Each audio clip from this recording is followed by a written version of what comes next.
Hey guys, welcome back to episode 9 of our MVRK miniseries, Joseph. Last week, we saw Joseph faced with the greatest challenge yet. Joseph is standing face to face with the brothers that started his entire downfall. And Joseph is one of the most powerful people in the whole world at this point. He is the one who controls the food supply for other countries, and he can ultimately choose whether or not to save his family or to punish them for what they did to him. So let's take a look at how Joseph tests his brothers to see if their hearts have changed since selling him all those years ago. So let's look at Genesis chapter 42, verses 9 through 17. And he remembered the dreams he had about them many years before. And he said to them, "You are spies. You have come to see how vulnerable our land has become." "No, my lord," they exclaimed. "Your servants have simply come to buy food. We are all brothers, members of the same family. We are honest men, sir. We are not spies." "Yes, you are," Joseph insisted. "You have come to see how vulnerable our land has become." "Sir," they said, "there are actually 12 of us. We, your servants, are all brothers, sons of a man living in the land of Canaan. Our youngest brother is back there with our father right now, and one of our other brothers is no longer with us." But Joseph insisted, "As I said, you are spies. This is how I will test your story. I swear by the life of Pharaoh that you will never leave Egypt unless your youngest brother comes here. One of you must go and get your brother. I'll keep the rest here in prison. Then we will find out whether or not your story is true. By the life of Pharaoh, if it turns out that you do not have a younger brother, I'll know you are spies." So Joseph put them all in prison for 3 days. So Joseph puts his brothers in custody, but he goes on to release all of his brothers except for Simon and sends the rest of them to get their younger brother, Benjamin. And Joseph messes with them a bit by putting the money that they brought for food in their bags of grain. So they were giving them back to make them think that Joseph thought that they were thieves. And this is another test to see if they'll tell the truth about the silver. During this time, Joseph is going through a lot of emotion. And Joseph can no longer control his emotions. So let's see if we can get a better perspective of how Joseph is feeling.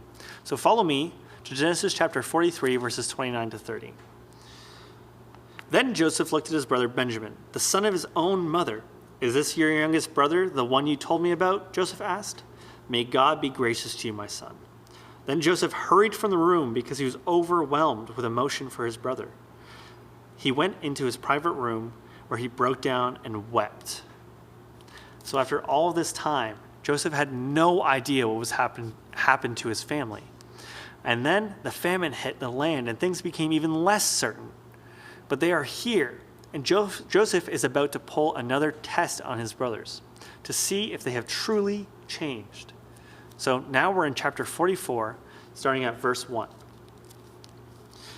When his brothers were ready to leave, Joseph gave these instructions to his palace manager.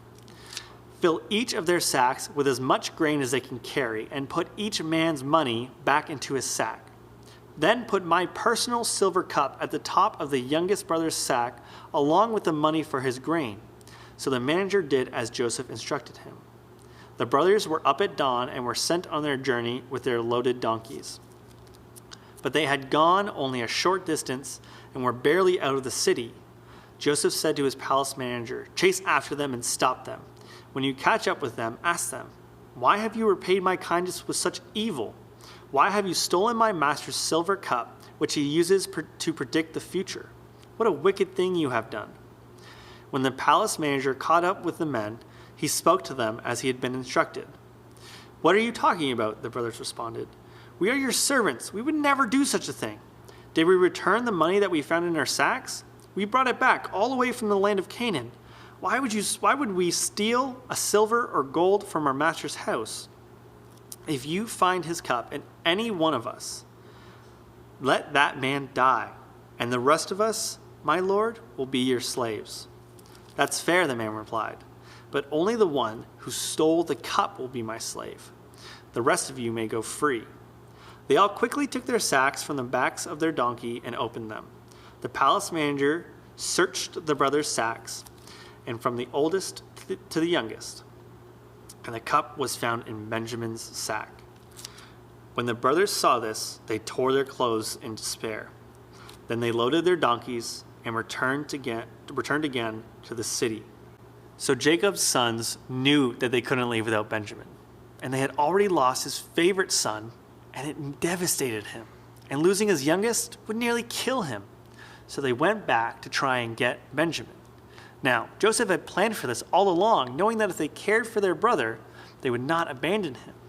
And that's what they did. Now, Joseph is ready to reunite with his brothers and his family. So next episode, we will dive into that family reunion. And I'll see you guys then.